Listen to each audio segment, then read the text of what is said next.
En este segundo bloque ya estamos recibiendo con muchísimo gusto a José Carlos Maía, futuro ministro de Educación y Cultura. Un gusto que estés con nosotros esta mañana.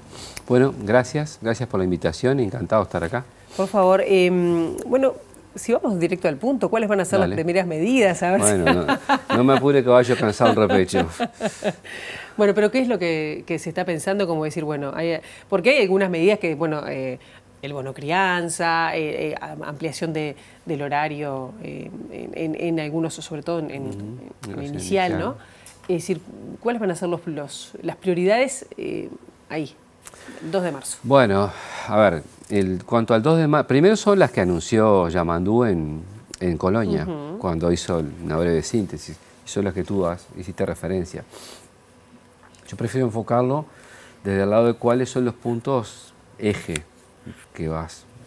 Primera infancia, naturalmente, es la prioridad nacional, tiene que tener una mirada transversalizada del Estado, la educación hará el propio, pero creo que apuntar a llegar a la universalidad de la cobertura de hasta 3 años es bien importante. El Frente en el año 2019 lo dejó aproximadamente en el 77%, teniendo en cuenta lo que es el bono demográfico, en este caso con menos nacimientos y demás, puede haber oportunidad de avanzar en esta materia. En segundo aspecto, trabajar en un factor muy duro, que es la deserción o las faltas que se dan, o la asiduidad en la educación pública uruguaya. Se da en primaria más que en otras épocas, y era menos antes. Se da en la educación media. Entiendo que hay un efecto rebote de lo que fue la pandemia, pero hay que tener una actitud mucho más proactiva.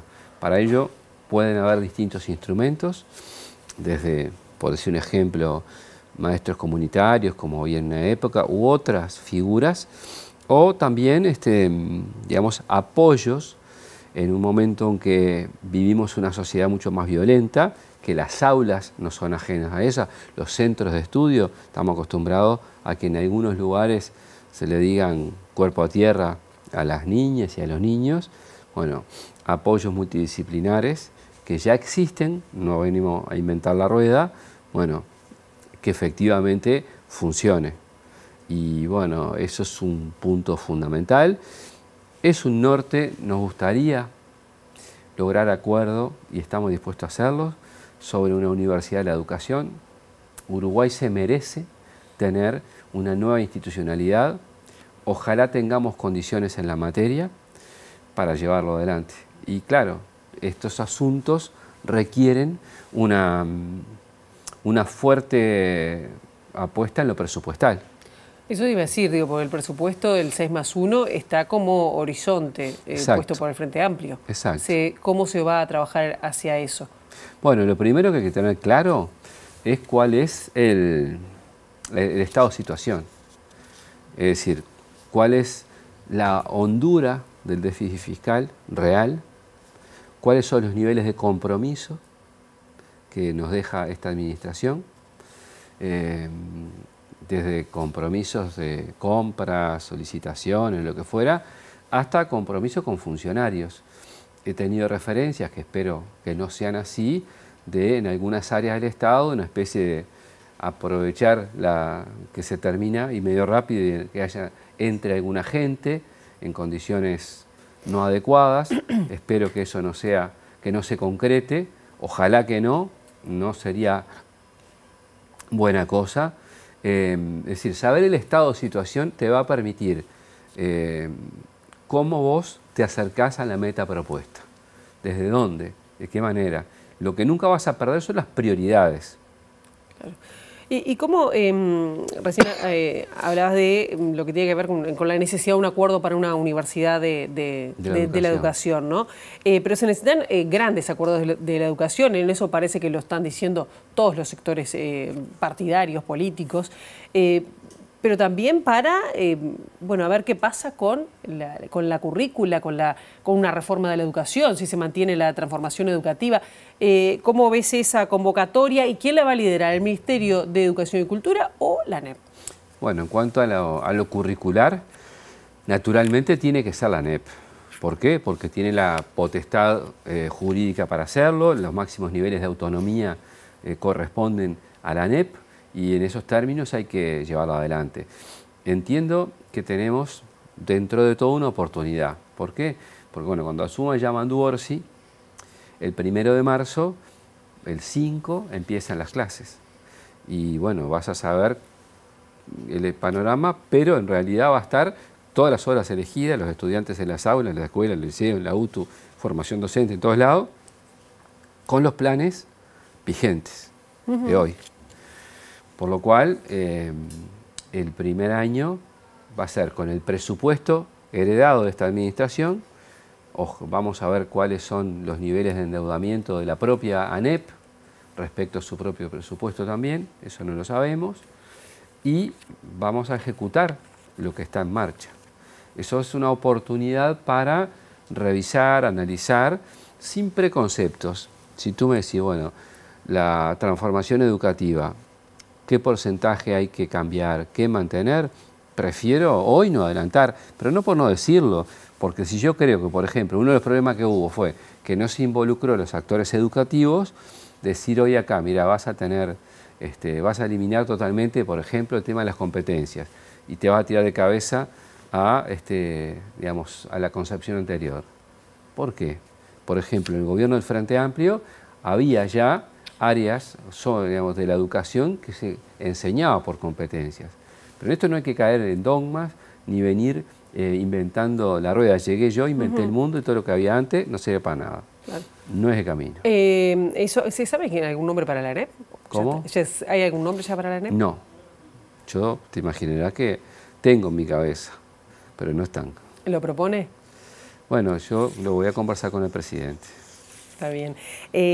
Pero el Ministerio de Educación y Cultura es mucho más amplio que lo que tiene que ver con la ANEP, que no es menor, o con todo lo que tiene que ver con los primeros niveles de la educación. En cuanto a cultura, ¿cuáles serán los focos? Pienso porque bueno, fue discutido todo lo que tiene que ver con la inserción de cultura, con los centros MEC, es decir, ¿cuáles van a ser las prioridades, las miradas hacia otros aspectos? No en la parte de educación, sino en la parte de cultura. Bueno, aprovecho la pregunta. La cultura para mí va a ser uno de los estandartes de esta gestión. Yo creo y me propongo hacer una fuerte apuesta a tener una incidencia, un liderazgo, una acción muy propositiva hacia la cultura uruguaya. Creo que es sinónimo de diversidad, de pluralidad, así la veo, y además de fuentes laborales. Cada vez que se mueve algo de cultura, desde que vende las entradas hasta que vende tortas fritas en la vuelta o lo que fuere, genera movimiento propio y general. Entonces, eso como concepto. Si vos me decís dos aspectos bien distintos a modo de ejemplo, uno, por ejemplo, lo territorial, tratar de articular y la llegada de la cultura en todo el territorio nacional, modalidades, por ejemplo, vinculadas a los gobiernos departamentales, a las organizaciones civiles en los departamentos del interior, en fin, una concepción bien amplia que puede tener a los centros MEC o una herramienta similar como referencia que tuvo, puede serlo, pero lo importante es que se aterrice en lo territorial. Y en segundo aspecto, creo que el Uruguay hace un tiempo largo, desde que el Frente comenzó a gobernar, que creó una nueva institucionalidad, por ejemplo la ley de cine, todo lo que se puede armar en tanto a clústeres de industrias culturales, audiovisual y todo ese mundo, es un mundo que tenemos que, articulados con otros ministerios y mucha iniciativa privada en la materia, estimular. En cuanto a el vínculo, tenemos que ir cerrando sí. por tiempos impuestos. El vínculo con los gremios, cómo se plantea, que a veces ha sido bastante cuestionado. Bueno, a ver, yo no tengo ninguna mochila en contra de los gremios. Por ejemplo, cuando pienso en los docentes, yo pienso en involucrarlos y pienso que son parte de la solución y no del problema. Los docentes de este país tienen a veces condiciones complejas por lo que hablamos en este mismo bloque, de condiciones como las clases, el entorno, las situaciones que, por ejemplo, en la parte administrativa fueron cargando sobre ellos con la denominada transformación educativa. En fin, hay mucha cosa que vos lo vi que lo padecieron. Hay una cantidad de colegas míos de mi edad que se han ido jubilando y vos decís, esta gente está en edad productiva. Entonces, con los gremios, cada cual en su rol.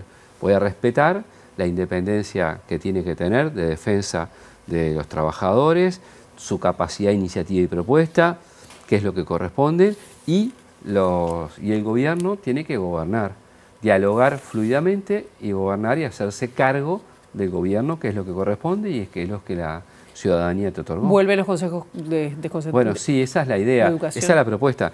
Pero a ver, hay un dato que es para todo el periodo. El Frente Amplio tiene mayoría en el Senado y tiene que trabajar en diputados para lograr mayoría para aprobar algunos proyectos. Eso que me planteas en la pregunta es un cambio legal. Aspiramos a tener los votos de ambas cámaras para que esto sea así, pero ya no es solo la voluntad del Frente Amplio. Bien, a cuenta de más, lo estamos invitando en breve. Gracias por estos minutos. Gracias a ustedes y bueno, si yo no la veo antes que termine el año, feliz año. Feliz año igual. Que ande muy bien. Y suerte por el bien de todos, ¿eh? Bueno, gracias.